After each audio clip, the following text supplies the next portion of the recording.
সংগ্রামী ভাইরা, ষড়যন্ত্র হচ্ছে, ষড়যন্ত্র বাংলাদেশকে নিয়ে হচ্ছে, ষড়যন্ত্র বিএনপিকে নিয়ে হয়, ষড়যন্ত্র তারেক রহমানকে নিয়ে হচ্ছে, ষড়যন্ত্র ছাত্র দলের সবচেয়ে পরিচিত মুখ আমাকে নিয়ে হচ্ছে। আমরা 28 অক্টোবরের ভয় পাই নাই, বিমানের নির্যাতনে ভয় পাই নাই, চিঠি লিখতে ভয় পাই নাই, আমি আমাকে ভয় দেখাতে পারি নাই, হাতিরা ভয় দেখাতে পারে নাই।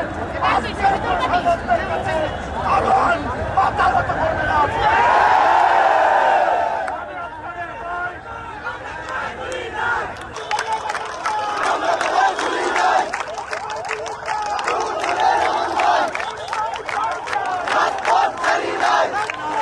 বিমান শেষে 164 জনের জবানবন্দির জন্য যখন আমাকে দেওয়া হয়েছে, আমি ম্যাজিস্ট্রেটের সামনে বলেছি যে আপনার এই দেশে চাকরি করতে হবে, এই হাসিনা থাকবে না, হাসিনা থাকে নাই। আমরা দেখেছি পলাতক স্বৈরাচার এই নভেম্বরে কর্মসূচি দিয়েছে, ঢাকায় নাকি লকডাউন করবে।